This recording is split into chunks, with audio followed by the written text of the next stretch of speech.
partager un écran, ça va illustrer ce que je suis en train de dire. Partager fenêtre, écran, sans pouvoir mettre en plein écran, comme ça. Ouais, tout ce que je suis en train de vous raconter, en fait, dans le guide, ce guide-là, chez nous, à C2IB, donc C2IB, on est indépendant depuis toujours. C'est un peu mon père, c'est même complètement lui, qui a milité à cette époque. Lui, il a passé toute sa vie à la bourse. Il a commencé en 1949 et il est mort il y a bientôt 2 ans. Et depuis le début jusqu'à la fin, eh ben, il était de l'assistance publique, de fil en aiguille. Il s'est retrouvé à faire à être vice-président à la CFDT, parce qu'il faisait beaucoup d'avions. Il ramait pas mal. Et puis il y avait un club nautique à la bourse, les syndicats l'ont repéré, ils lui ont dit tiens Salva, ce serait bien si tu voulais participer au syndicat, etc. Et donc il a défendu un certain nombre de choses pour les salariés. Et quand Delors est arrivé ministre des Finances en 81, il voulait nationaliser une partie, la moitié de la corbeille, ça s'appelait la corbeille, l'équivalent du CAC 40 aujourd'hui, et ça voulait dire moitié de boulot en moins, donc licenciement, et il s'est retrouvé à rencontrer Delors, qui lui aussi, CFDT à l'époque, et du coup ils ont voulu se parler, et mon père a proposé l'idée, Jean Salva, de faire venir des PME pour remplacer la disparition des futures nationalisations qu'ils envisageaient, Mitterrand et Delors.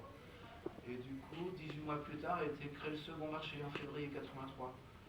Et paradoxalement, mon père était un petit commis d'agent de change toute sa vie, et puis il défendait cette idée du droit à la cotation pour les PME, ça a pu se réaliser, mais il estimait que la barre était trop haute pour les PME. À l'époque, c'était 50 millions de francs de capitalisation boursière pour venir sur le second marché. Alors qu'il y a plein de petits. Alors que le code du commerce prévoit toujours qu'avec 1,5 million de francs, aujourd'hui c'est 225 000 euros, je crois même pas, ça a encore évolué, avec la notion d'appel public à l'épargne. Et donc il a contribué le second marché pour créer le hors-code d'acclimatation. Hors-code, je rappelle, je disais tout à l'heure, qui a changé de nom, qui s'appelait Marché Libre, aujourd'hui qui s'appelle Euronext Access. C'est pour ça que je vous parle de toute cette histoire, pour revenir au présent. Où là, donc, et donc chez nous, C2IB, on a les bourses régionales ont fermé en début des années 90. Nous, notre activité a chuté un petit peu à la verticale, et on a quand même résisté, on a toujours défendu cette idée du droit à la cotation pour toute entreprise. C'est pas uniquement pour faire plaisir de défendre un droit, c'est parce que c'est quand même un outil, le rôle économique de la bourse. Il y a quelque chose d'intéressant pour l'emploi, les PME, la compétitivité, le renforcement des fonds propres pour les PME, l'épargne de proximité, enfin, il y a tout un tas de choses assez intéressantes qui n'a jamais été poursuivi en fait. On a un peu mis en place une espèce d'embryon d'actionnariat populaire avec cette histoire de hors-cote et de second marché, et ça n'a jamais été plus loin. Il n'y a pas eu de renouvellement, un petit peu comme l'IP quelque part. L'IP, c'était les montres, l'autogestion à Besançon, avec les salariés qui avaient un petit peu géré eux-mêmes l'entreprise, un embryon d'expérience. Il n'y a jamais eu vraiment une multitude d'expériences là-dessus. Et le hors-cote, pour permettre aux PME de grandir, d'ouvrir leur capital aux salariés, à l'épargne de proximité, au public.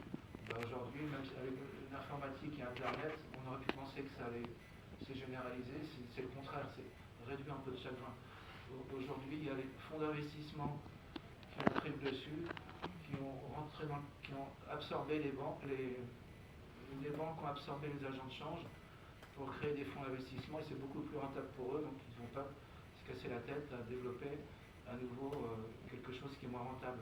Parce que les hommes de bourse, ils touchent rien du tout là-dessus, les intermédiaires, alors que gérer un fonds, là ça gagne beaucoup pour ceux qui gèrent les fonds.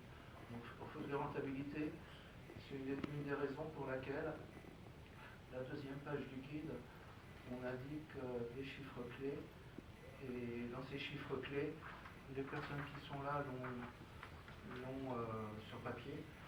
Là vous pourrez le télécharger, ça, ce que je suis en train de projeter, Et donc, chiffre clé, c'est la misère. Il y a aujourd'hui Euronext Access, il y a 168 sociétés et il n'y en a que 78 françaises. Alors, C2IP, à nous tout seuls, les petits indépendants de rien du tout, on en a introduit 54.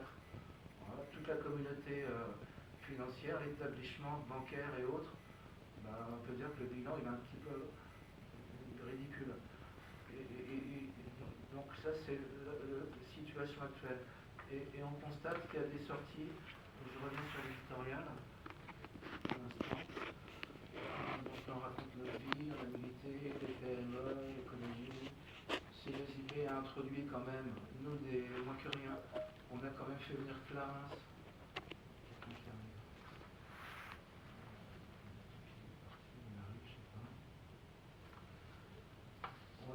On a pris par la main Clarins, c'est une des premières sociétés qui est rentrée sur le second marché.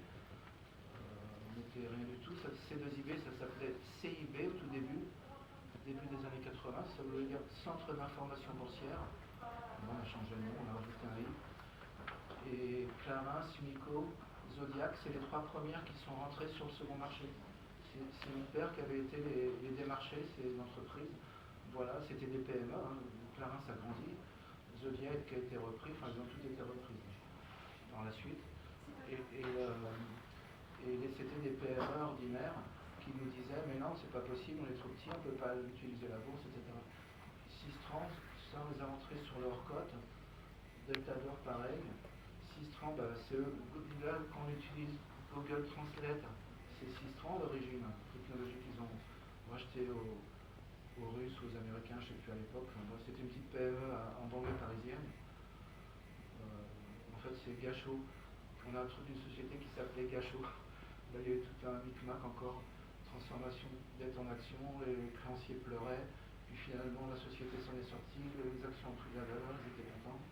Et Gachot, il avait racheté Sistran, qu'on a aussi introduit. Pareil, Euronext, ça s'appelait la Société des bourses françaises, avant la compagnie des agents de change, je crois.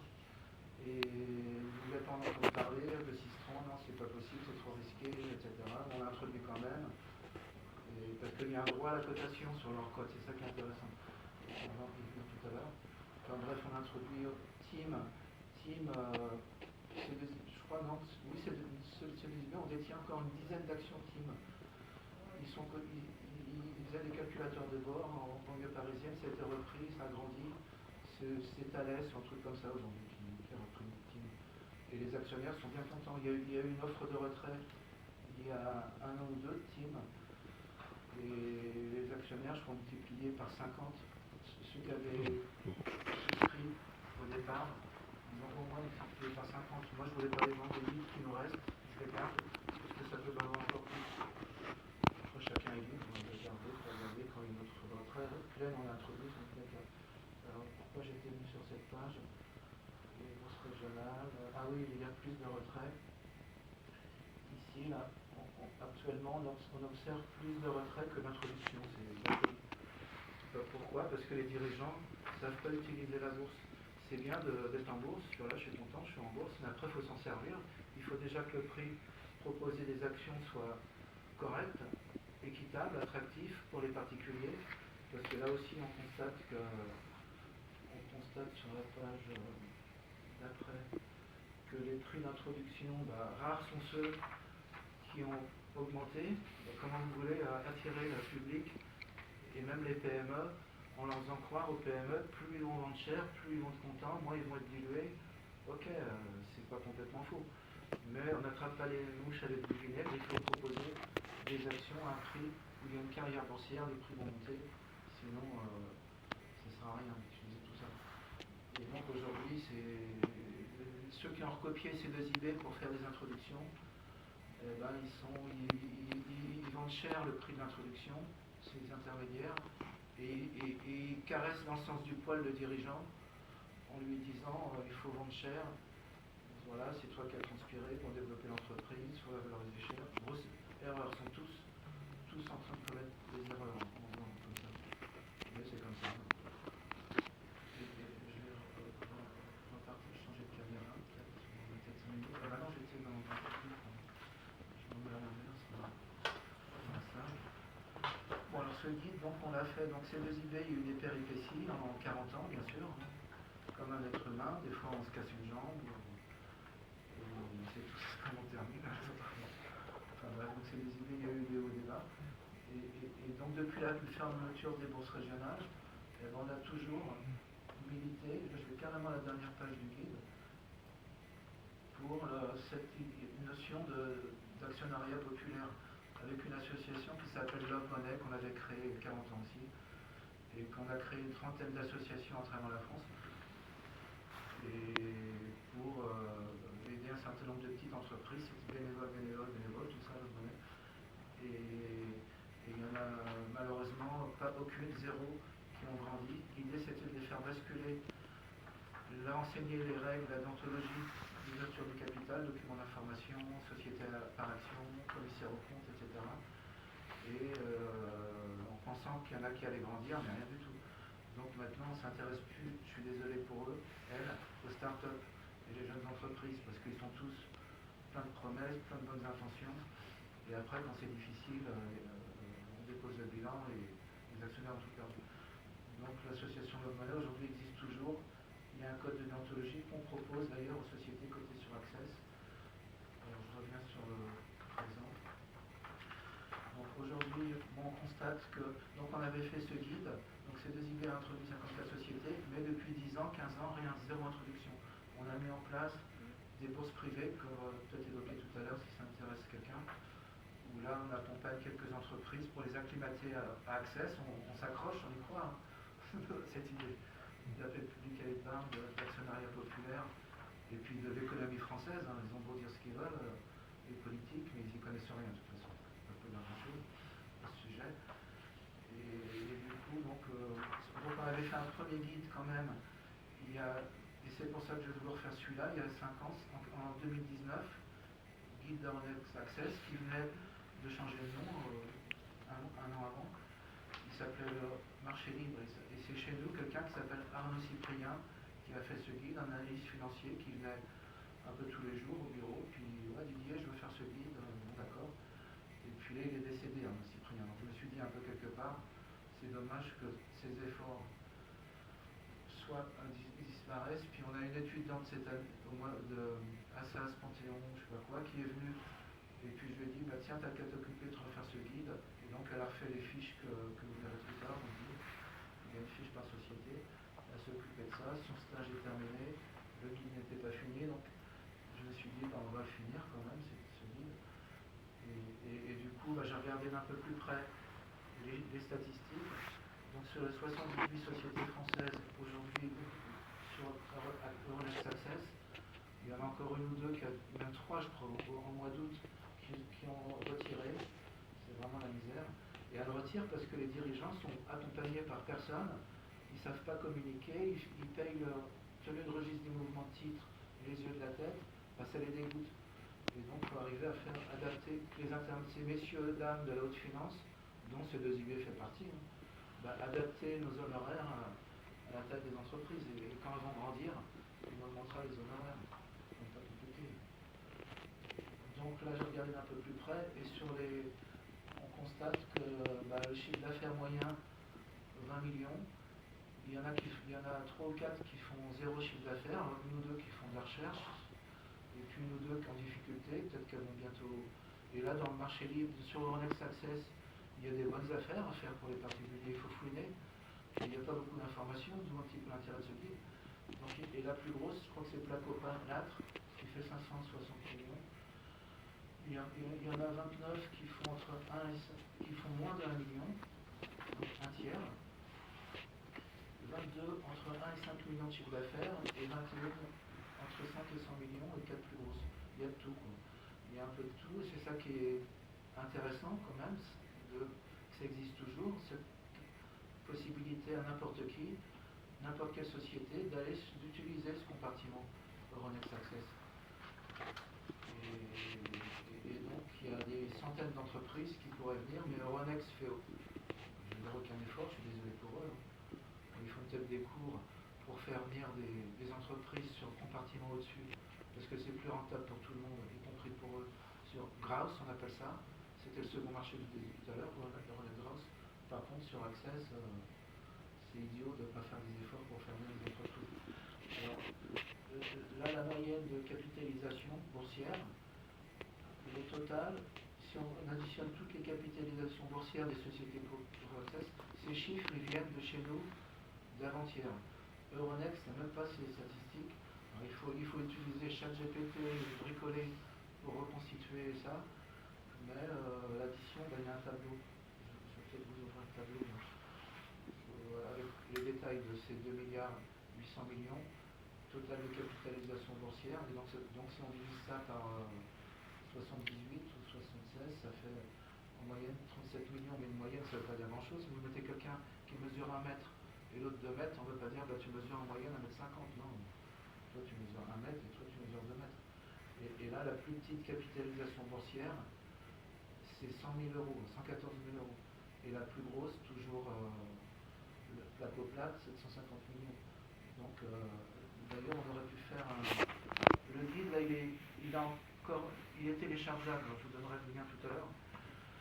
Mais il est encore un peu affignolé, je pense qu'on peut expliquer un peu la gamme de capitalisation boursière. Je rappelle ce que c'est la capitalisation boursière. C'est le prix de l'action multiplié par le nombre d'actions que constitue le capital de l'entreprise. Et en sachant qu'une entreprise qui a 1 million de capital d'euros, si elle est constituée d'1 million d'actions de 1 euro de valeur nominale, eh ben on a le capital. Mais si les actions de 1 euro de valeur nominale valent plus, parce que l'entreprise fait des bénéfices, pour ce raison, c'est surtout ça quand même, il faut qu'elle dégage des bénéfices, sinon elle va un jour ou l'autre avoir des problèmes. Et donc on va mettre un PER. Je ne veux pas rentrer dans le détail, je pense que vous connaissez un petit peu tout ce que c'est le PER. Par contre, cette réunion, elle s'adresse quand même aussi à des chefs d'entreprise qui peuvent découvrir ce petit monde qui réduit un peu le chagrin, Euronext Access, et qui pourrait être 10 fois, 100 fois, 1000 fois plus important. Alors nous, ici, de Palais Brognard, peut-être qu'un jour, on va l'occuper à nouveau, cette idée. On en est loin, parce qu'on a eu depuis 2 ans même nos propres difficultés, ça y est, c'est réglé. Des petites arrières d'URSSAF réglées, dernière ligne droite. Mais il fallait déjà quand même être un peu à l'aise pour se permettre de faire un guide bénévolement. Il faut quand même être un peu à l'aise à côté. Le flottant, c'est le pourcentage qui est dans le public. Alors, il faudra recalculer au millimètre près, mais il est évidemment inférieur à 10%. Pourquoi? Parce que sur Euronext Access, comme c'était le cas sur le marché libre ou même sur leur cote, on peut rentrer, aujourd'hui ils appellent ça par cotation directe. Ça veut dire qu'il n'y a pas d'augmentation de capital, l'entreprise elle rentre, elle inscrit un premier cours, on a fait le nécessaire depuis mon information, et puis simplifier, c'est pas compliqué à faire, ça peut coûter vraiment 3 fois rien pour l'entreprise. Bien sûr, les conseils de l'entreprise vont lui faire croire que ça coûte très cher de faire un document d'information, alors que pour quelques milliers d'euros, c'est faisable. Enfin, on peut introduire une société clé en main pour moins de 50 000 euros. Je vous montrerai les détails tout à l'heure, mais ce n'est pas forcément le flottant. Donc ceux qui rentrent par cotation directe, ils ne mettent pas d'actions en circulation dans le public. La société qui a son million d'actions à 1 euro, elle va mettre 100 actions dans le public, donc le flottant il est archi ridicule. Il va être même 0, moins de 1% souvent.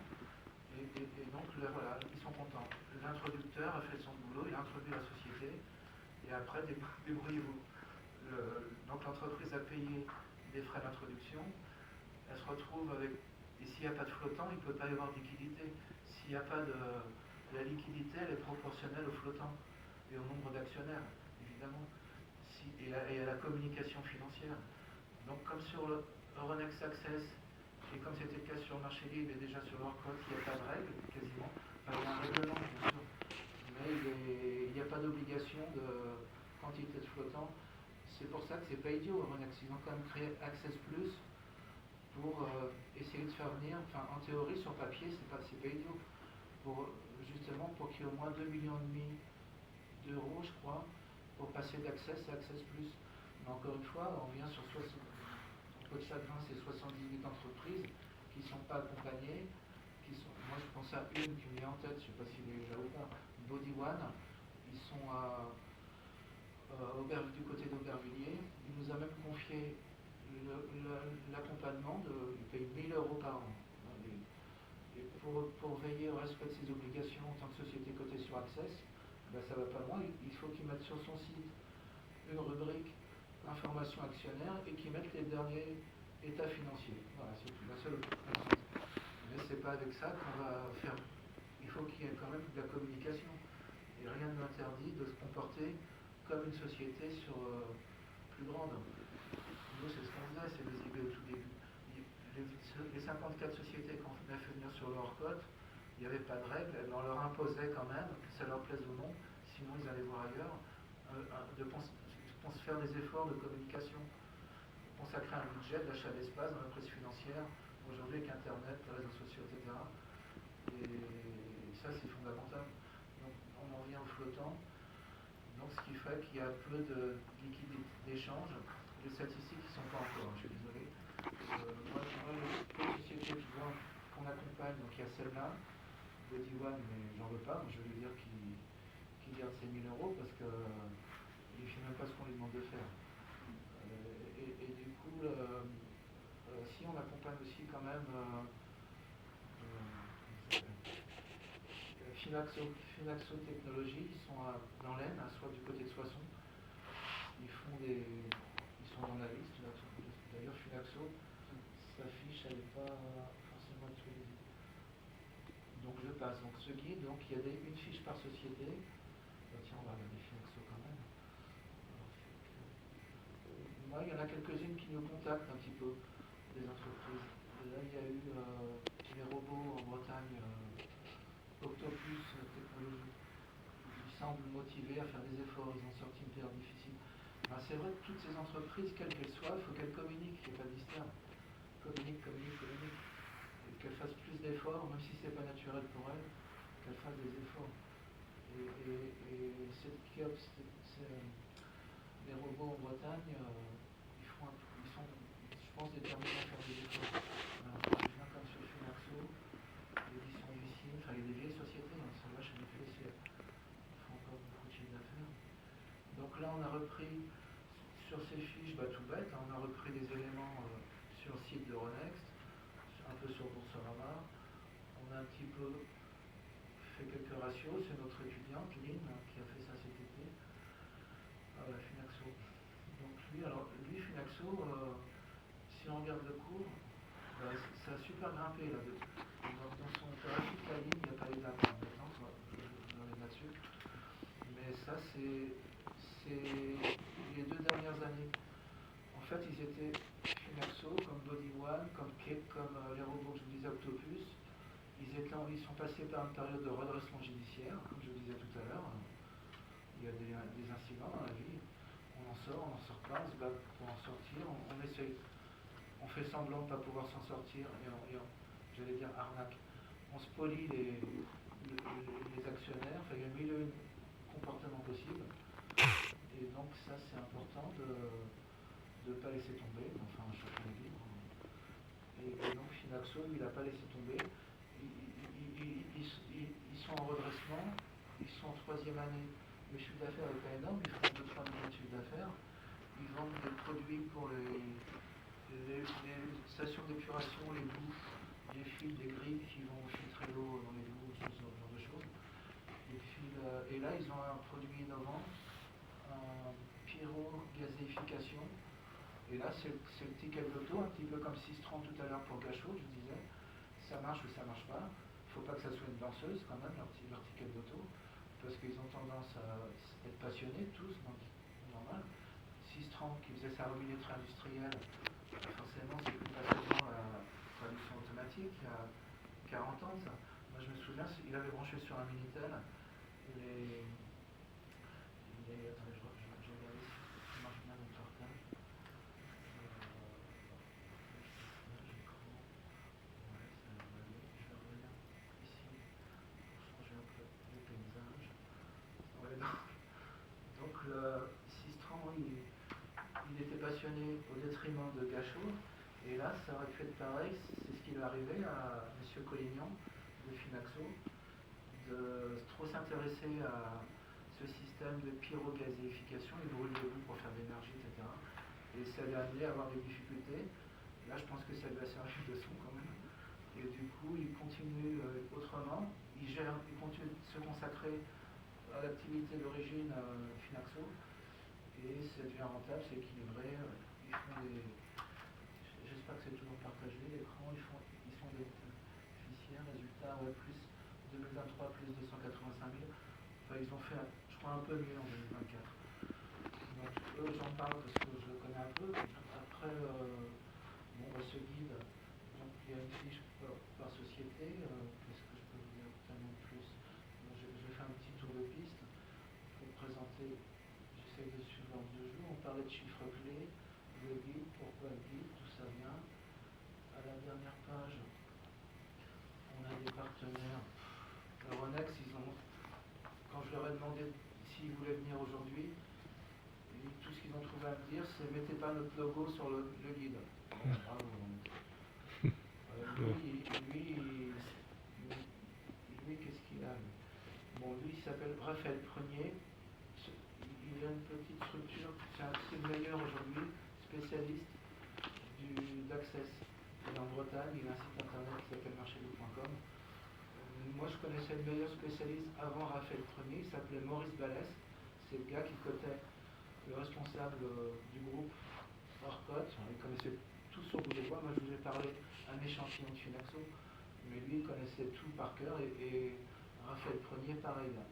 Alors, il a un site qui est pareil. Il a voulu rebaptiser son site marchélibre.com, euronextaccess.com. Euronext lui a dit non, monsieur, il ne faut pas.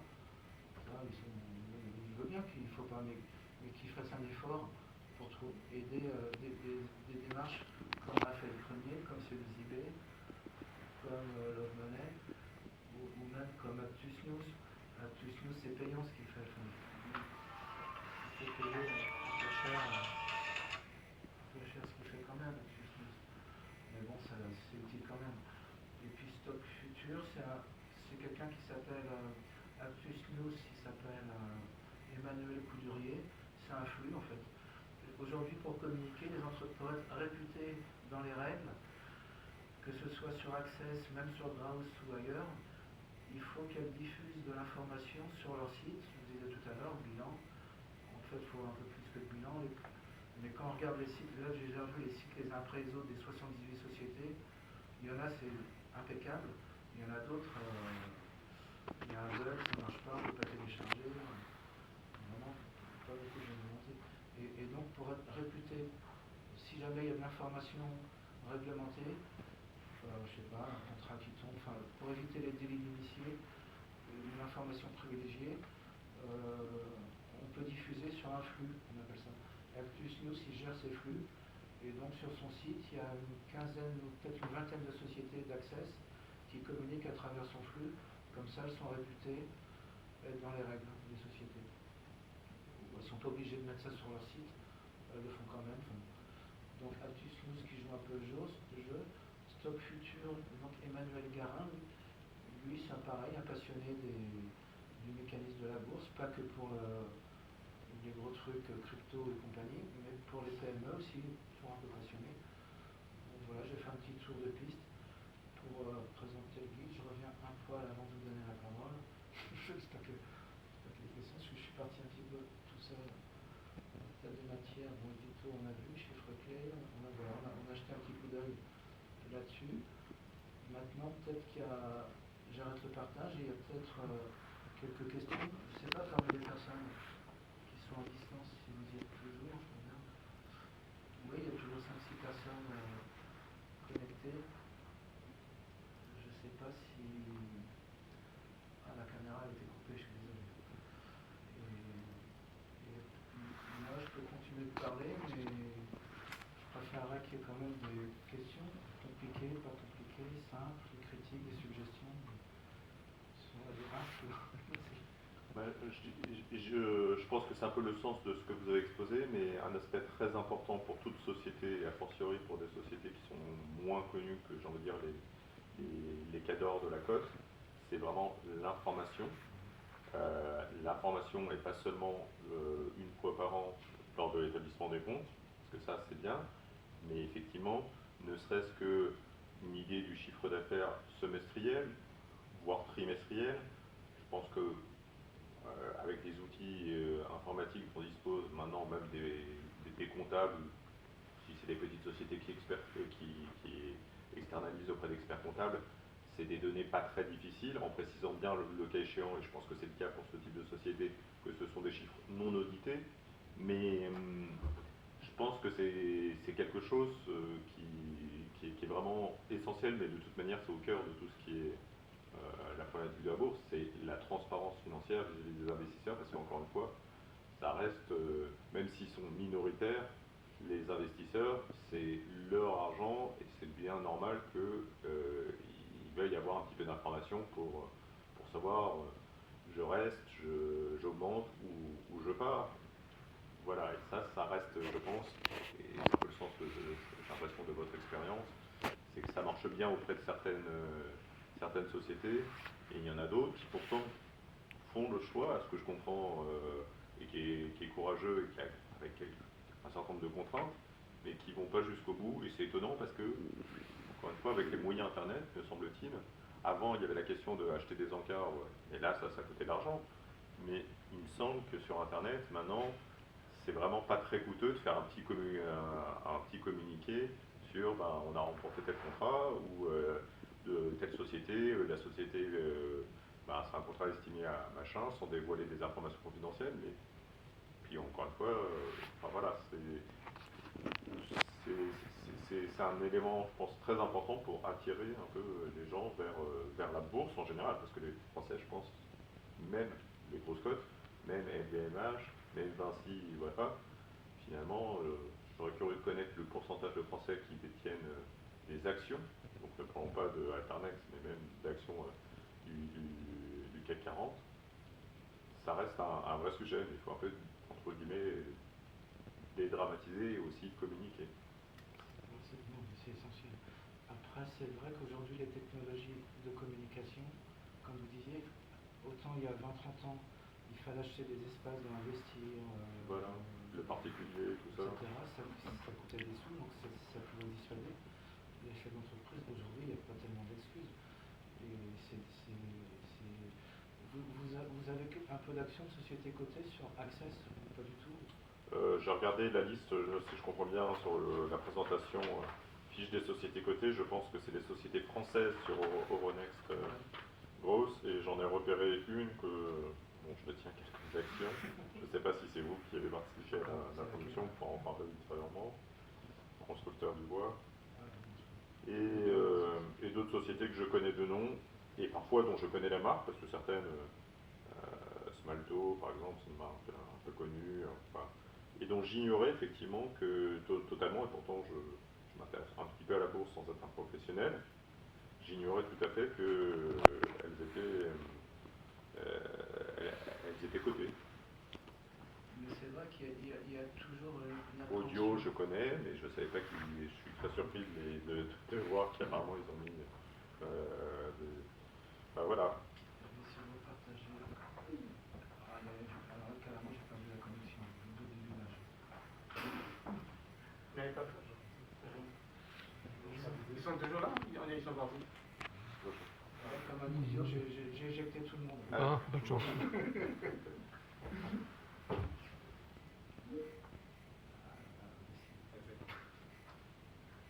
Désolé pour vous avoir injecté.